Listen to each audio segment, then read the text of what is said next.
The message came on a Tuesday morning. Every screen on Earth suddenly showed the same image. A tall alien with skin like crystal stood before the cameras. It had 4 eyes and looked at humans with disgust. Commander Jake Morrison stood in the Pentagon war room watching this happen. Around him, other military leaders watched in shock. The alien spoke, and somehow everyone could understand it in their own language. Its name was High Arbiter Zelnthor, from something called the Galactic Council. The alien said they had been watching Earth for 200 years. What it said next made everyone's blood run cold. Humans were a threat. The Council had voted and decided humanity was too dangerous to exist. Humans built things too fast. They fought too many wars. They were spreading into their solar system. All of this meant humans would one day be a problem for the galaxy. So the Council gave Earth an ultimatum: destroy all spaceships, get rid of all weapons, submit to alien control, or die. Humans had 30 days to decide. President Helen Carter stepped forward. She had prepared for many things as president, but not this. She tried to speak calmly. Earth wanted peace with alien civilizations. They wanted to talk and learn. But the alien laughed. It sounded like glass breaking. This was not a discussion. This was an order. Submit or be destroyed. Then the image disappeared. Nobody spoke for a long moment. Everyone was trying to understand what just happened. Admiral Linda Hayes was the first to break the silence. She commanded the Space Defense Fleet that most people did not know existed. Her hands shook, but her voice stayed steady. They needed to consider all options. President Carter nodded. She wanted to know everything about these aliens. How strong were they? What weapons did they have? How many ships? She called for Director Nathan Cole from the Research Division. Within hours, the whole world knew about the threat. People panicked in major cities. The stock market crashed. Religious leaders asked people to pray. But something else was happening too.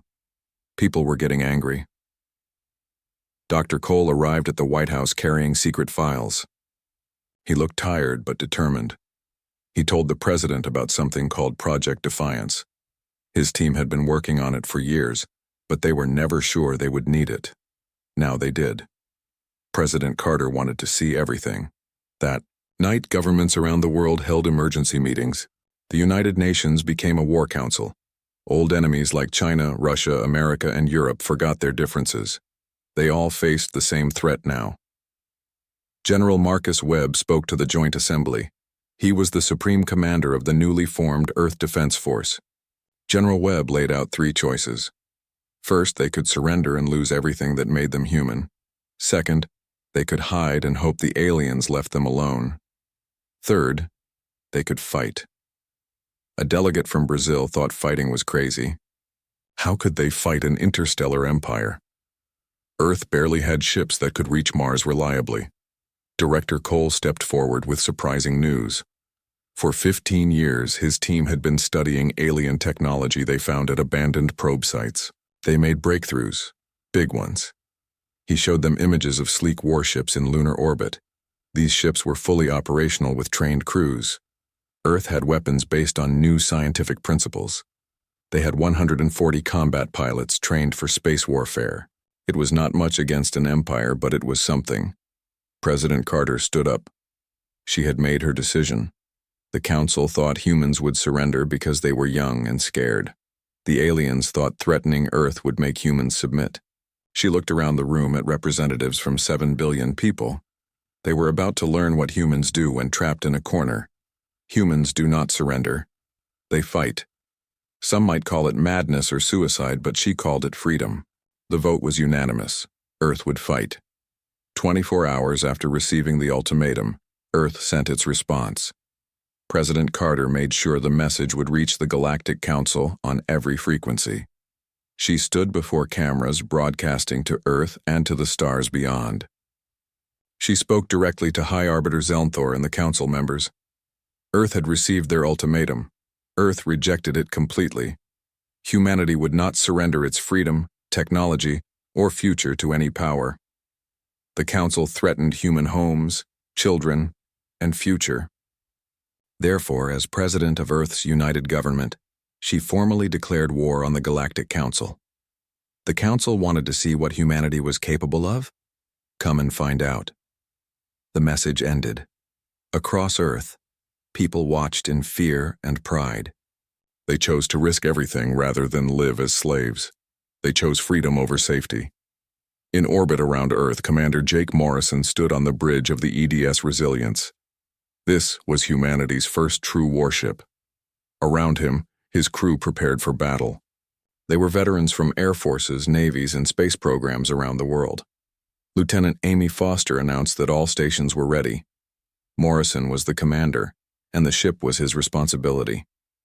He looked out at the stars. Somewhere, out there, the Council was receiving Earth's declaration of war. He knew what was coming. The aliens would send ships to destroy Earth. They would bring overwhelming force. They expected humans to be primitives with simple rockets. They were wrong. Morrison turned to his crew. They would wait in orbit. When the aliens came, humans would show them something important. Humans do not go quietly into the dark. They fight. They resist. They never give up.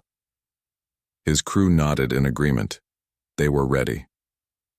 The war had begun not with weapons, but with words. Earth chose defiance over submission. Humans chose to fight for their freedom, rather than live as slaves. The Galactic Council ruled over thousands of worlds. They crushed rebellions for 3,000 years. They thought one primitive planet would be easy to defeat. They were about to learn they were wrong. Humans were not like other species the Council had faced. Humans had something special.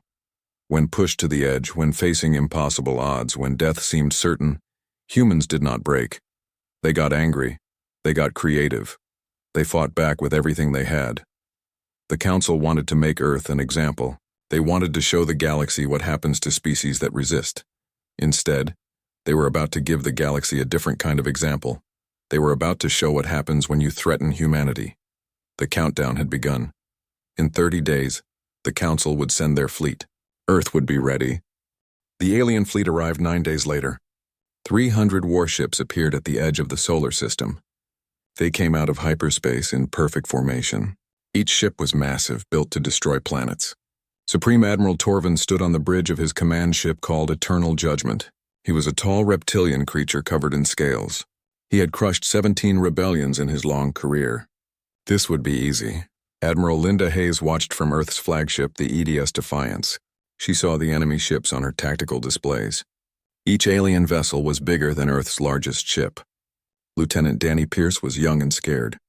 He said they could not fight that. Admiral Hayes told him they could and they would. The aliens expected primitives with chemical rockets. Earth was about to surprise them. She ordered all ships to head for the asteroid belt. They activated stealth protocols. Earth's 7 ships disappeared from normal sensors. Their hulls were wrapped in stolen alien technology that made them invisible. They had one advantage. The Council did not know what humanity built in secret. Fleet Commander Brentock reviewed the tactical situation with satisfaction. He was a reptilian officer whose scales gleamed under the bridge lights. The primitives had not even responded to their arrival. He ordered his crew to scan for orbital infrastructure. They would destroy Earth shipyards first, then attack the cities. The Council wanted this finished quickly before other young species got ideas about resistance. A sensor officer reported unusual readings from the asteroid belt. Energy signatures that did not match known human technology. Brentock waved his clawed hand dismissively. Probably mining operations. He told them to ignore it and proceed with the attack plan. It was the last mistake he would make. The 7 Earth ships came out of the asteroid field at incredible speeds. Their fusion drives pushed them faster than Council sensors could track. Commander Jake Morrison led the assault wing. His bombers carried weapons that broke the laws of physics as the aliens knew them. Admiral Hayes gave the order to fire. Humanity's first attack caught the Council fleet completely off guard. The weapons were not energy beams or missiles like the aliens expected. They were gravitational lances that twisted space itself. Quantum torpedoes existed in multiple states until they hit their targets. The Eternal Judgment's shields were designed for normal weapons. They failed catastrophically. The massive command ship broke into 3 pieces. Fleet Commander Brentock had just enough time to realize his error before space killed him. Lieutenant Pierce shouted that they got a direct hit. The enemy command ship was destroyed, but there was no time to celebrate. The Council fleet recovered quickly. 300 ships turned to face 7. These aliens had conquered 1,000 worlds. They knew how to fight. Jake Morrison ordered evasive maneuvers. His wings scattered as plasma bolts cut through space where they had been moments before. He told Beta Squadron to flank from below. Charlie's squadron would follow him. They were going after the enemy carriers. The battle became chaos. Earth's ships were faster and more maneuverable. Their weapons were unlike anything the Council had seen, but they were outnumbered 40-1. The alien ships were incredibly tough. The EDS Valiant took a direct hit. Its port side exploded. Captain Susan Wright fought to keep her ship in the battle even as sections lost air. She ordered damage control teams to the damaged areas. They were not done yet. Jake Morrison's wing went deep into the enemy formation. Their fighters danced between capital ships too big to turn quickly. Lieutenant Kevin Barnes called out targets as they flew. 2 frigates at 3 o'clock high. Carriers at 10 o'clock 400 kilometers away. Morrison ordered them to lock onto the carriers. If they could destroy the enemy fighter support, they might survive. The quantum torpedoes launched. They flickered in and out of normal space as they crossed the distance. The Council's defensive weapons could not track things that did not exist continuously in one place. Both carriers exploded. Their fuel stores went critical, causing massive secondary explosions. But humanity was losing ships too. The EDS Courage went silent, destroyed by concentrated fire from multiple enemy ships. 93 people died instantly.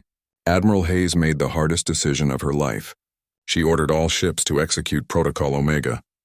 They had bloodied the enemy and proven they could fight. Now they needed to survive to fight again. She gave the order to jump. Captain Wright protested. They could not abandon the battlefield. Admiral Hayes said it was an order. They did what they came to do. Now they needed to regroup and prepare for the next battle. The Earth ships activated their experimental jump drives. This technology should have taken centuries to develop. Human desperation compressed it into 15 years. One by one, the Earth ships vanished, leaving the shocked Council fleet behind. In the wreckage, nearly 50 Council ships drifted as debris. For the first time in 3,000 years, the Galactic Council lost a battle. Back on Earth, President Carter addressed a terrified world. Today they faced the Council's power and survived. They lost brave people who proved humanity would not submit. The battle was only the beginning. They showed the aliens that humans could fight and would fight. The Council wanted to exterminate humans like pests. Instead, they learned humans were something more dangerous. Humans were survivors. In orbit around Mars, Jake Morrison looked at the stars differently now. The EDS Resilience took damage but held together. His crew was battered and scared but not defeated. Lieutenant Foster asked what happens now. Morrison smiled grimly. Now they get ready for round 2. The aliens would come back with everything they had. Earth needed to be ready to hit them twice as hard. The Council wanted a quick extermination. Instead, they got a war. Humanity was just getting started.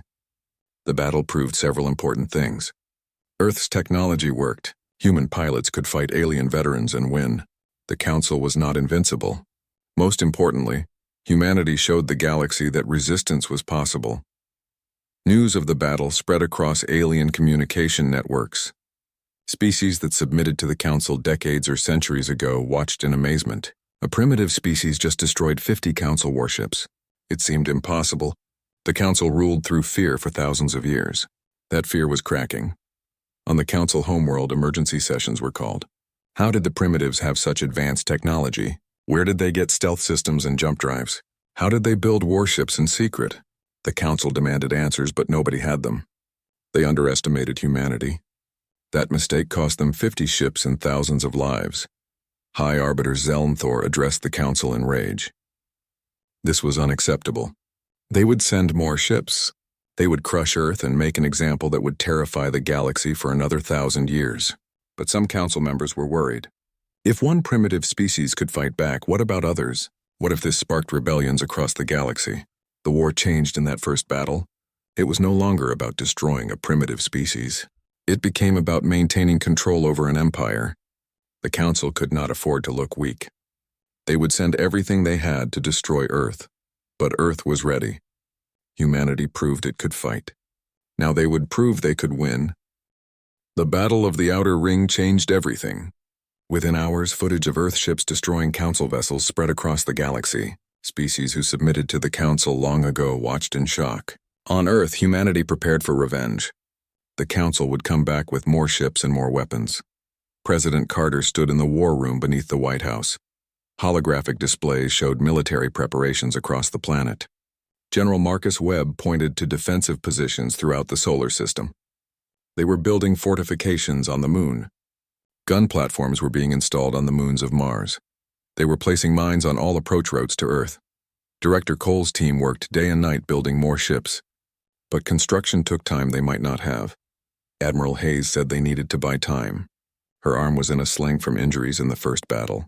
They should harass the enemy, hit supply lines, make them pay for every advance toward Earth. Dr. Nathan Cole entered the room. He looked exhausted but excited. He had news. After studying wreckage from destroyed Council ships, they made breakthroughs. The alien technology was actually less advanced than expected in several areas. The Council stagnated while humans innovated. More importantly, they decrypted alien communications. The Council was not as unified as they pretended. There were cracks in their empire. President Carter leaned forward. She wanted to know more. Cole explained that some species resented the Council's control. Younger civilizations were forced into submission just like the Council tried with Earth. After Earth declared war, something changed. They were receiving secret messages from at least 6 different species expressing support. They could not help openly, but they shared intelligence about Council fleet movements and weaknesses. Admiral Hayes spoke softly. So Earth was not alone. Cole confirmed it. Humanity's defiance gave others hope. The Council ruled through fear for thousands of years. Earth showed that fear has limits. Commander Jake Morrison had been recalled to Earth for strategy meetings. He stood before the leadership in his flight suit. With respect, they could not just play defense. The Council would bring overwhelming force next time. They needed to take the fight to the enemy. General Webb looked skeptical. Attack their territory? They barely survived the first battle. Morrison explained it differently. Not attack, but disrupt. Intelligence showed the Council bringing reinforcements from the Coreward sector. That was a 6-week journey through the Henry's Corridor. If Earth could ambush supply convoys and damage infrastructure, they would force the Council to divert resources to defense instead of offense. President Carter studied the young commander. He was talking about guerrilla warfare on an interstellar scale. Morrison agreed. Humanity had been the underdog before. They knew how to fight when outmatched. Hit hard, disappear, hit again. Make the enemy afraid to move freely in their own space. Admiral Hayes nodded slowly. It could work. The Council thought in terms of conventional warfare with fleet actions and territorial control. They would not expect raiders hitting them deep in their territory. President Carter approved the plan. Admiral Hayes would assemble the best crews. Morrison would lead the operation. But they needed more than military victories. Cole needed to contact these sympathetic species and build an actual alliance. Cole believed he could. One species called the Talveen were very helpful. They were threatened with extermination 50 years ago and submitted. They had been waiting for someone to stand up to the Council ever since. 3 weeks later, the EDS Shadow Strike led 5 ships deep into Council space. Morrison's plan was bold. They would attack the industrial complex at Kepler Station. This massive facility produced weapons for the Council fleet. Lieutenant Amy Foster monitored sensors from tactical. They were approaching the target. Station defenses were minimal. The aliens never imagined anyone would attack this far into their territory. Morrison said that arrogance would cost them. He ordered all ships to fire at will, hit the manufacturing centers and fuel depots, avoid civilian areas. They were here to cripple the war machine, not commit atrocities. The attack was surgical and devastating. Quantum torpedoes destroyed the weapons production facilities. Gravitational lances tore apart fuel storage tanks. Within 20 minutes, the Council's primary weapons factory was wreckage. As Earth ships prepared to retreat, something unexpected happened. A Talveen cruiser appeared, broadcasting on open channels. The captain's name was Velrin. He commanded the Talveen Defense Fleet. They monitored the attack. They wanted to join the fight. Morrison made a split-second decision that would change the war. He welcomed their help, but he warned that the Council would call them traitors. Captain Velrin's reply came with satisfaction. They had been slaves long enough. The Talveen stood with Earth. The Alliance's first joint operation was a complete success. As they escaped back toward human space, Morrison watched the Talveen ship flying in formation with Earth vessels. For the first time since the war began, he felt hope. In Council space, the governing body held emergency sessions. The loss of Kepler Station sent shockwaves through their empire. High Arbiter Zelnthor faced accusations and demands from representatives of 200 species. The Kralix delegate was furious. This human problem must be crushed. They made fools of the entire council. The Velthori representative added that it was worse. The humans inspired rebellion. The Talveen openly defied the council. Other species whispered about resistance. If they could not defeat these primitives quickly, their authority would crumble. Zelnthor raised his hand for silence. The council acknowledged the crisis. Therefore, they authorized deployment of the Purification Fleet. 1,000 warships under Supreme Admiral Torvin. The humans would be exterminated. Any species that sided with them would share their fate. They would make such an example that nobody would dare defy the Council for another 1,000 years. On Earth, President Carter received intelligence about the incoming armada. The numbers were impossible. 1,000 ships against humanity's fleet of 27 vessels, even with Talveen support. General Webb spoke quietly. They could not win against those odds. President Carter looked at the faces around her. Military leaders, scientists, politicians all waited for her decision. She thought of her children and 7 billion people depending on her choice. Maybe they could not win by the Council's rules. But humans never played by anyone's rules but their own. She called for Director Cole and Commander Morrison. They needed the craziest plan in human history. They needed allies, lots of them. Admiral Hayes smiled slightly. The president was thinking bigger than one war. Carter confirmed it. She was thinking about freedom, not just for Earth, but for every species tired of living under the Council's control. If the Council wanted to make Earth an example, they would make themselves the right kind of example. The kind that starts a revolution. The war was becoming something neither side anticipated. Earth was not just fighting for survival anymore. They were fighting for the freedom of an entire galaxy. The message went out across secret channels to sympathetic species. Earth needed help. They needed ships, intelligence, anything. The response was overwhelming. 7 species openly pledged support. 23 more provided covert assistance. The Council's empire was fracturing. Director Cole worked with alien scientists sharing technology. The Talveen had shield systems more advanced than Earth's. The Marathi had weapons that could penetrate Council armor. The Centauri had sensor technology that could detect cloaked ships.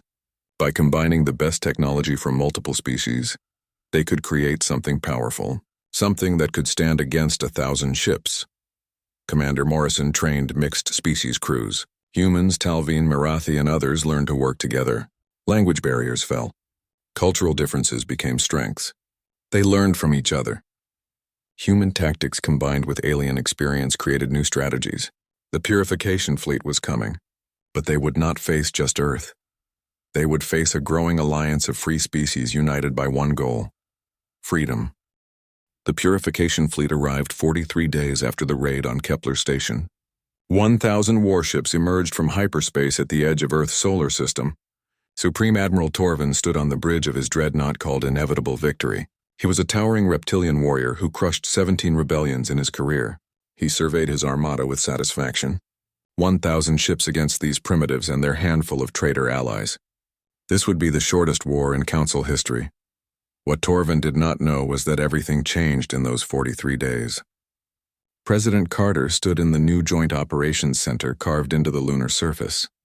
Advanced technology shielded it from any attack. Around her, holographic displays showed not just Earth forces, but a growing network of allied ships. Talveen cruisers, Marathi fighters, Centauri destroyers, even vessels from the mysterious Osran Collective. Dr. Nathan Cole pointed to the tactical display. Their intelligence network now covered 14 star systems. 7 species openly joined their alliance. Another 23 provided secret support. The Council's authority was breaking apart faster than they could contain it. Admiral Hayes pointed out they still could not match the enemy ship for ship. Her fleet grew to 42 vessels, but they were still vastly outnumbered. They needed something that changed the equation completely. Cole said they had something. His team finished it that morning. They called it the Cascade Protocol. He showed schematics of satellites positioned throughout the solar system. It was based on the same principles as their jump drives, but weaponized. These satellites could create artificial gravity wells that prevented ships from entering or leaving hyperspace within the field. Once Torvin's fleet entered the solar system, they could trap them there. General Marcus Webb frowned. Trap them there with Earth? How did that help? Jake Morrison smiled grimly. Because once trapped, they were not facing 1,000 ships. They were facing smaller groups they could isolate and destroy. They would turn Earth's solar system into the biggest kill zone in history. Every planet, moon, and asteroid would become a weapons platform. Cole added they finished something else. The message. He activated a holographic recording. President Carter appeared with representatives from all 7 allied species and recorded messages from secret supporters behind her. When she spoke, her words were translated into 200 languages, every language in Council space. The recorded Carter addressed people of the galaxy. For 3,000 years, the Galactic Council ruled through fear. They threatened any species that dared advance with extermination. They claimed to represent peace and order, but they represented only tyranny. Earth was threatened with extinction simply for being ambitious, for dreaming of the stars. They chose to fight. In fighting, they discovered they were not alone. 7 species joined openly. 23 more supported in secret. Dozens more were watching, waiting to see if freedom was possible. To all tired of living under the Council's control, Earth said this: rise up, reclaim your sovereignty. Together they were stronger than the Council. Together they could build a galaxy where species were free to determine their own destiny. The Council's purification fleet came to destroy Earth. Let them come. They would show them what free beings could accomplish when united. When they won, not if but when, the galaxy would never be the same. President Carter asked if they should broadcast it. Cole confirmed on every frequency to every system. Let the Council deal with the consequences. The message went out hours before the purification fleet crossed into Earth's solar system. The effect was immediate and catastrophic for the Council. On the Kentari homeworld, populations took to the streets demanding withdrawal from the Council. On Velthoria, the government announced neutrality, refusing to support the purification fleet. On a dozen other worlds, civil unrest erupted. Admiral Torvin received reports with growing fury. Impossible. Intelligence said only a handful of species supported the humans. Commander Yelrus nervously reported multiple distress calls from Council outposts. They were under attack by local forces. The humans triggered a coordinated uprising. Torvin snarled that they would crush Earth quickly, then move to pacify the others. All ships proceed to attack formation. They would destroy the human homeworld and broadcast the footage across the galaxy. That would end this rebellion. The purification fleet entered Earth's solar system in formation designed to overwhelm any defense. They crossed Neptune's orbit, then Uranus, advancing with the confidence of inevitable victory.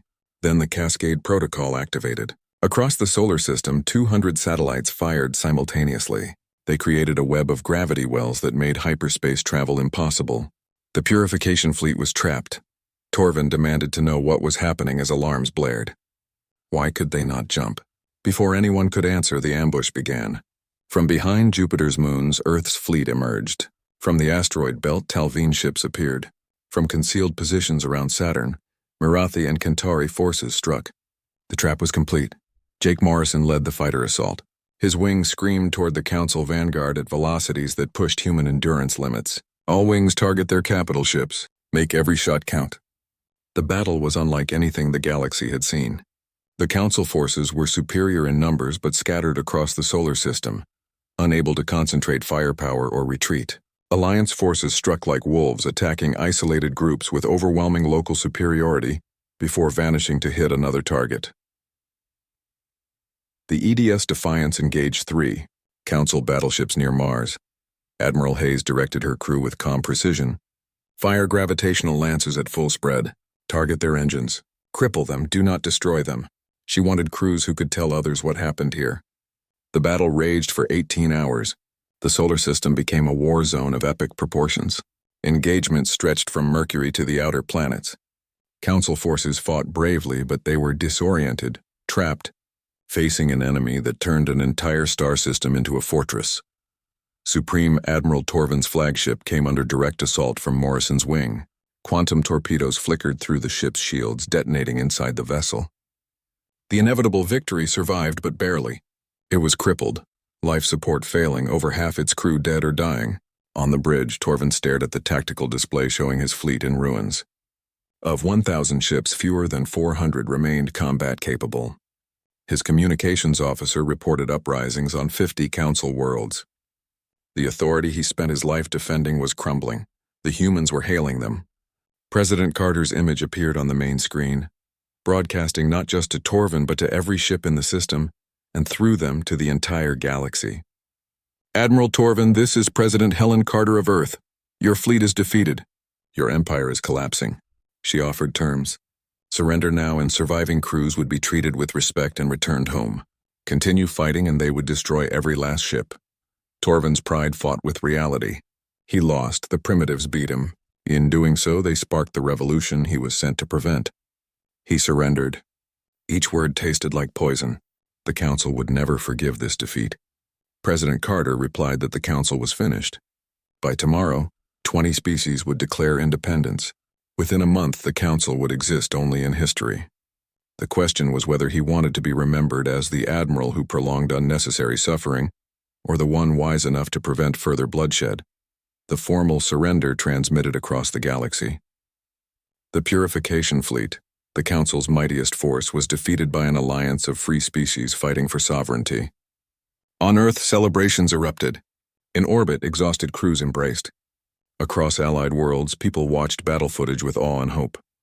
In the command center, President Carter, Admiral Hayes, and Jake Morrison knew the truth. This was just the beginning. The Council might be dying, but building a new galactic order would be harder than tearing down the old one. Morrison asked, "What happens now?" President Carter looked at the stars visible through the lunar dome. Now comes the hard part. They won the war. Time to win the peace. 3 months after the Battle of Sol, the Galactic Council headquarters on Axiom Prime stood empty. The Grand Assembly Hall, where representatives of 200 species once gathered, was silent. Its crystalline walls reflected no light. On Earth, a new orbital station became the heart of a new galactic order. Representatives from 46 species gathered for the first meeting of what they called the Free Species Alliance. President Helen Carter stood before the assembly. She was very aware of how important this moment was. On either side stood Admiral Linda Hayes and Commander Jake Morrison. Both became symbols of humanity's defiance across the galaxy. 3 months ago, Earth stood alone against extermination. Today, they stood together as equals, not as conquerors or rulers. The old council claimed to bring order to the galaxy. What they brought was fear and tyranny disguised as protection. Captain Velrin of the Talvin rose to speak. His species was the first to join Earth's fight. His translator made his clicking speech understandable. The council ruled for 3,000 years. In that time, technology barely advanced. Innovation was discouraged. Young species were threatened into submission or destroyed. Earth showed them another way. Freedom leads to progress. Cooperation is stronger than domination. Not everyone agreed. A representative from the Thelian Principality voiced concerns many shared. Without the council, who would maintain order? Who would prevent aggressive species from conquering others? Humanity itself had a history of warfare and conquest. Why should anyone trust that this alliance would be different? It was a fair question. Carter knew it was coming. They should not trust blindly. Trust must be earned. That was why this alliance would be built on transparency and mutual consent. No species would be forced to join. No decisions would be made without representation. Most importantly, they were establishing the Accord, a set of principles all members must follow. Dr. Nathan Cole displayed the proposed accord on holographic screens visible to all. The principles were simple but revolutionary. No species could threaten another with extermination for technological advancement. All species had the right to self-determination.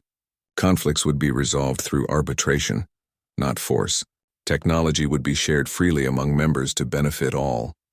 Carter acknowledged the accord was not perfect. They wrote it in 3 months. It would need revision, amendment, and improvement. But it was a starting point. A foundation for a galaxy where species could grow without fear. Over the following weeks, the Free Species Alliance took shape. 46 founding members became 73. Old council worlds held votes with populations choosing overwhelmingly to join the new order. The few hardline council loyalists retreated to the outer rim, bitter but powerless. Admiral Hayes took command of the Alliance Defense Force, a multinational fleet dedicated to protecting member species from external threats. The force included ships from 20 different species. Their diverse technologies created capabilities no single species could match. Jake Morrison, promoted to captain, was given command of the new flagship EFS Unity. He led exploration missions beyond the old Council's borders. Humanity's hunger for discovery, once viewed as a threat, became an asset. Mixed species crews ventured into uncharted space, making contact with civilizations the Council never encountered. The transition was not without challenges. On Earth, the euphoria of victory gave way to hard work of rebuilding. The war cost nearly 10,000 lives, mostly in the Battle of Sol. Cities evacuated during the initial threat slowly returned to normal. Everyone knew the galaxy changed forever. President Carter walked through the new Memorial Park in Washington. 10,000 trees were planted, one for each fallen soldier. General Marcus Webb joined her, his military bearing softened by the peaceful setting. Carter asked if they did the right thing. Sometimes she woke at night wondering if they should have submitted. Those 10,000 people would still be alive. Webb was quiet for a moment. He was a soldier. He saw what happens when people submit to tyranny. They survive, but something vital dies inside them. Those 10,000 people died free, fighting for something they believed in. Because of their sacrifice, billions of beings across the galaxy would live in freedom. That was the right choice. 6 months after the war ended, the Free Species Alliance held its first democratic election for Alliance Coordinator, essentially the president of the galactic government. Helen Carter was nominated by dozens of species. She won overwhelmingly. Standing before the Alliance Assembly to accept, Carter reflected on the journey that brought them here. 6 months ago, she declared war on behalf of a single species facing extermination. Today, she accepted responsibility of serving 73 species working toward a common future. The old council promised order. She could not promise that.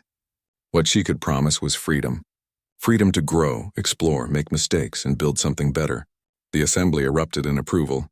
Clicks, whistles, cheers, and other expressions of joy from dozens of species. In orbit, Jake Morrison watched from the bridge of the Unity. His crew represented 8 different species and became a family over past months. Lieutenant Amy Foster, now his first officer, smiled at President Carter's image on the main screen.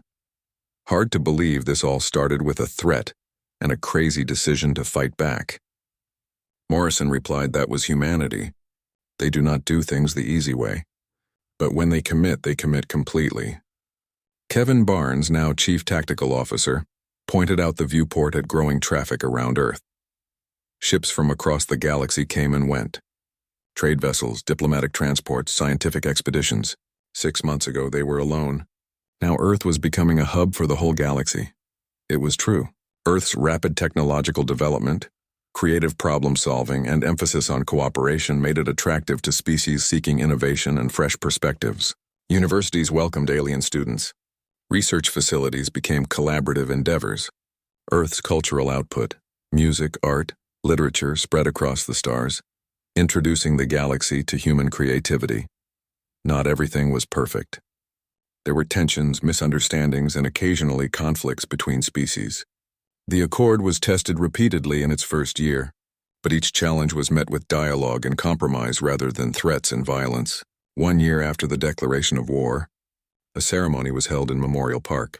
Representatives from all Alliance species gathered to remember those who died in the conflict and celebrate the new era their sacrifice made possible. Admiral Hayes gave the keynote address. They honored the fallen today, human and alien alike. They died so others could be free. The best way to honor them was to build the future they fought for.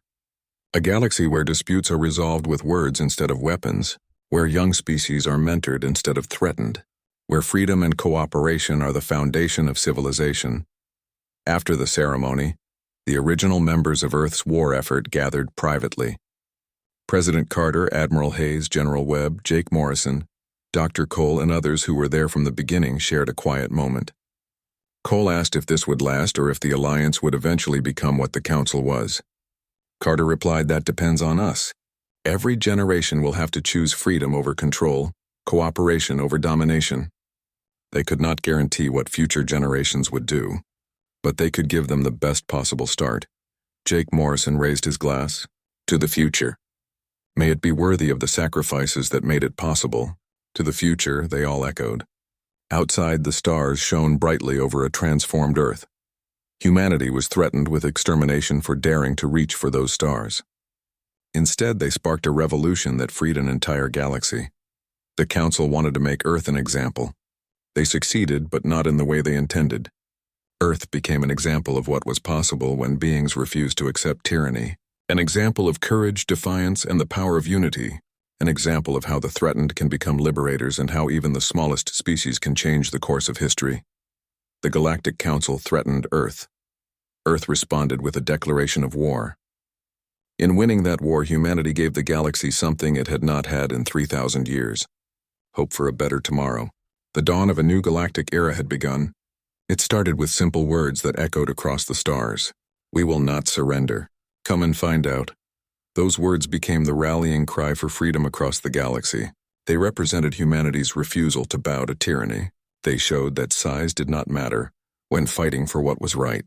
The smallest species could defeat the largest empire if they had courage, determination, and allies willing to stand together. Earth proved that freedom was worth fighting for. They proved that the impossible could become possible. They proved that hope could overcome fear. The galaxy would never forget the day humanity said no to the Council and yes to freedom.